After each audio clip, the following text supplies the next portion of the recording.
Saka, le repli défensif de Iliman Ndiaye, Bukayo Saka, Saka qui essaie de percuter, assez bien défendu. Il va falloir répéter ces efforts-là tout au long de la partie.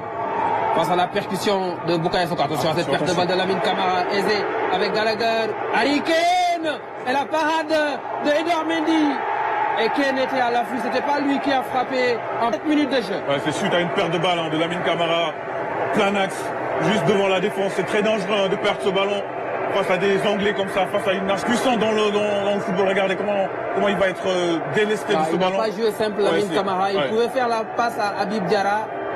Et là c'est Gordon dans c'est le premier temps qui fait la frappe, Edouard Mendy qui relâche le ballon.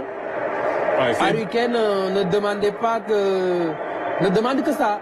Aisé, pour marquer. Qui récupère ce ballon, les pieds de Lamine Camara. Il pouvait mieux faire, je pense. Bon, après, ça vient très vite. C'est une frappe dans la surface de réparation qui est puissante. Il fait ce qu'il peut en stoppant déjà comme il peut. Ensuite, bien sûr.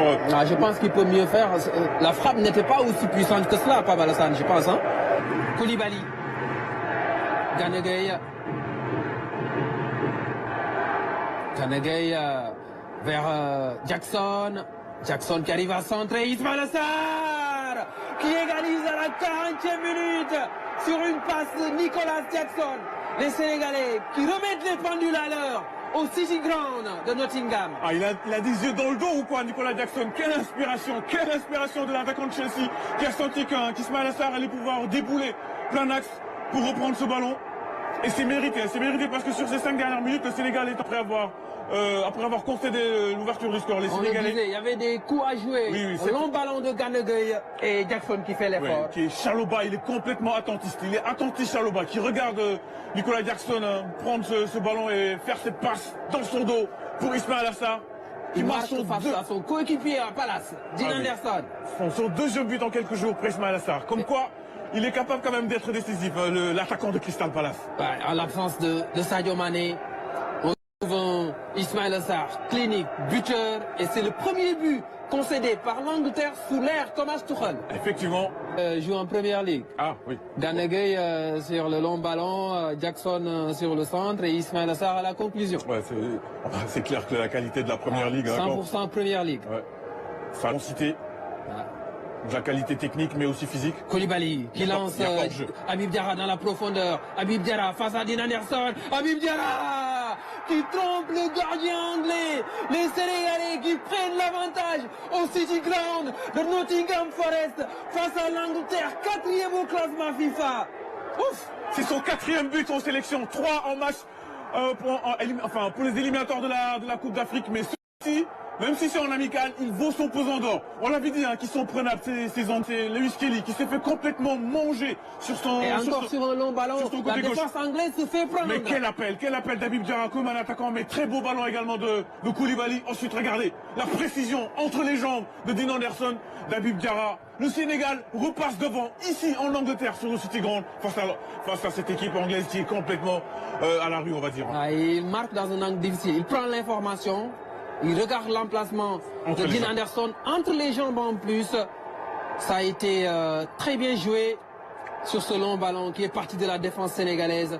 Un bon appel d'Habib Diarra dans la profondeur. Il est dans le dépassement de fonction. Curtis Jones.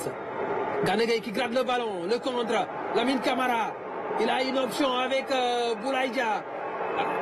Il a fait le centre. C'est le 3e but sénégalais.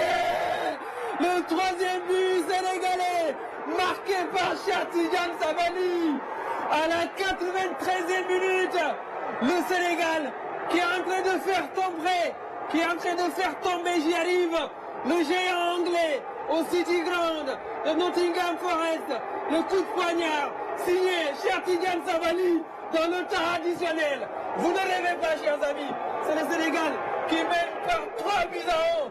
Devant l'Angleterre. Un peu trop ce ballon, mais finalement il a eu la lucidité de bien lui placer ce ballon dans la course de Sabali, qui ensuite avec ce ballon dans les pieds. C'est Gana Gueye qui gratte ce ballon. Ensuite regardez la conduite de balle, il lève la tête.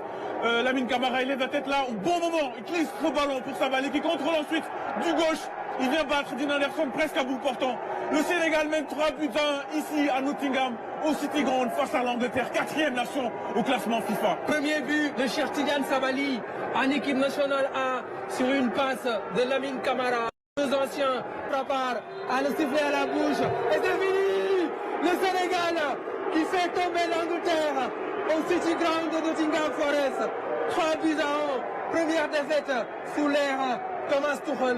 Première victoire africaine devant l'Angleterre, puisque le Sri Lanka qui fait tomber donc l'Angleterre et poursuit sa très belle série.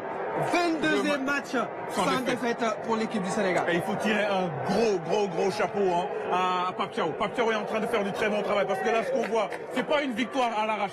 C'est une victoire bien maîtrisée avec pas mal d'idées offensives, un bon placement, beaucoup de discipline au milieu de terrain, le pressing, il est coordonné, rien à dire. Pape Thiaw est en train de, pourquoi pas, construire une équipe qui pourrait aller faire des siennes lors de la prochaine Coupe d'Afrique. Au plan tactique, il a fait les bons choix. Tactiquement, rien à dire. Il a fait les bons changements au bon moment en lançant